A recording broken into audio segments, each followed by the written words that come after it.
So those millions of tonnes, I just need to clarify this, so it was going into the ground, it was going into landfills, so now that's going to be basically saved and recycled and turned into what exactly?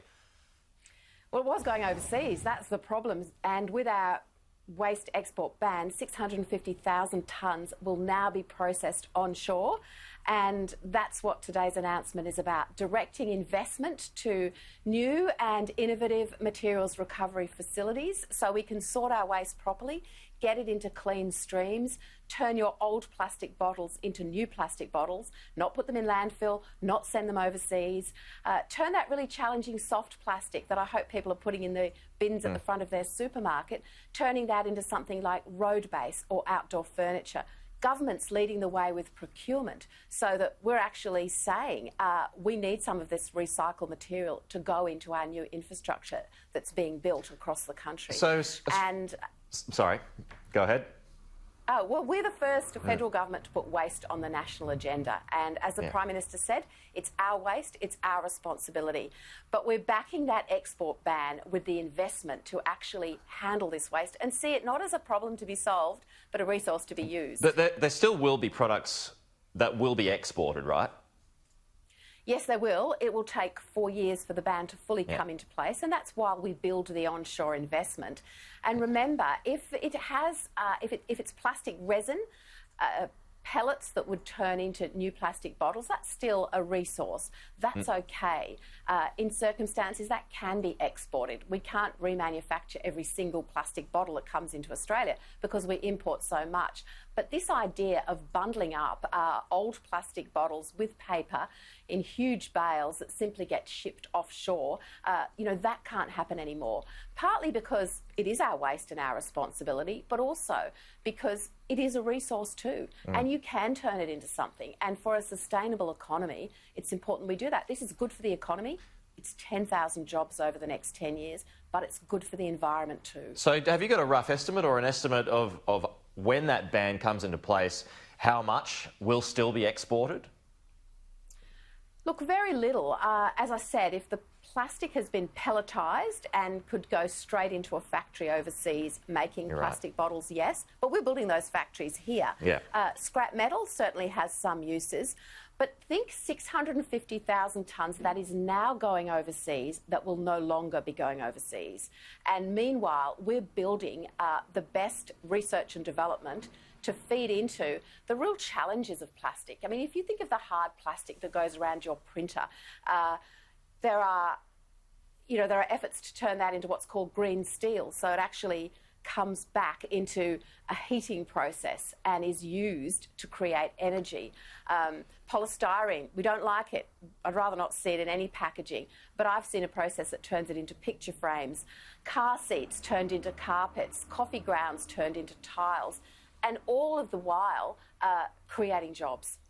Australia currently recycles only about 12% of its plastics though, right? Any idea what level you can get that to? Because I feel like a lot of people have lost a lot of faith. They've lost a lot of trust in the recycling program, given that those numbers are so low. So do you have a target?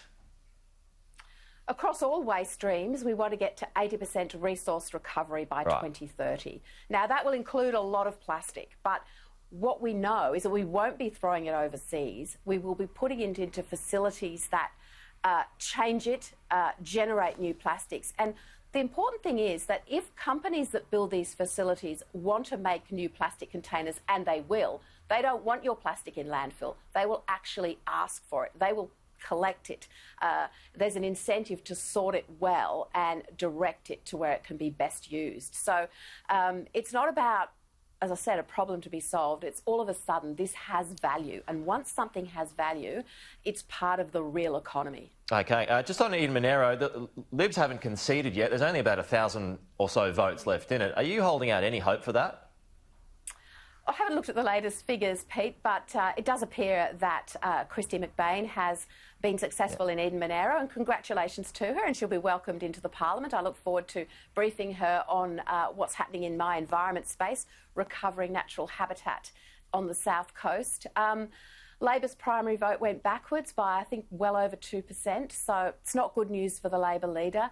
But for us, it was a sound endorsement of Scott Morrison's leadership. Remember, what matters is where you put the number one on your ballot paper. An awful lot of people put number one next to us. Yes, there were preference deals, and that's past history. We're getting on with the job. I'm looking forward to the announcement I'm making at Eastern Creek Cleanaway later this morning. Did the Nats cost you the seat? Not at all, not at all. Look, there are some larger-than-life characters in the Nats. I see them out my way in Western New South Wales, but I don't think they changed the vote, and I think people understand that there are colourful characters, and they also understand that the leadership of Scott Morrison and the Liberal Party is quite extraordinary in these extraordinary times. Well, what about John Barilaro? I mean, he'd mentioned that he preferenced Labor last time, and there's a lot of suggestions that he was asking or suggesting for his supporters to preference Labor over the Libs. I mean, do you have or harbour any kind of resentment towards him? Look, I don't, and what I do know is that from the scrutineers at the booth, they probably weren't that happy with some of the things he said, but the relationship between the Liberals and the Nationals on the ground is a good one, and they didn't see those comments reflected in behaviour at the booths. And I have to say the relationship with our coalition partners in the federal parliament is a very good one, a very strong one. But they are looking, at disaffected National supporters. And Matt Canavan has said this on Sky News last night, that they're starting to, have these dalliances with other parties. I mean, that seems to be happening. Is that your understanding of the situation on the ground as well? Look, I've seen the shooters and fishers in my electorate. I think when people take a good look at them and realise that they believe in turning back John Howard's gun laws, they probably won't like what they see. When they see that they did a preference deal with Labor at the Eden Monaro by-election, they might not like that either. So, look, parties in the bush, they come and go, but I believe, and what I see, is people come back to the coalition. I'm a rural Liberal and strongly support what the Liberal Party does in rural and regional Australia, as do my Liberal colleagues across the country. And I think that's where the strength is. And I think through this pandemic, people are seeing that. So I guess it stands to reason that you would think that Kristy McMain might not hold on to Eden Monaro beyond the next election. Look, we had an extraordinary candidate in Fiona Cotvoice, and I'd love to see her stay in politics. That's a decision for her. And, of course, we'll be doing everything we can to win this seat at the next election, no question. Minister, just a final one on this outbreak in Victoria. There's a lot of people who are suggesting that the border between Victoria and New South Wales should be closed given this outbreak. What's your position on that? That would be a big mistake. I live in Albury. We've got Wodonga just on the other side, and I represent the entire southern border where the Murray River is, and it would devastate our regional economy. In fact, in Albury, Wodonga, we've got a merged health system, and people live on one side and work on the other.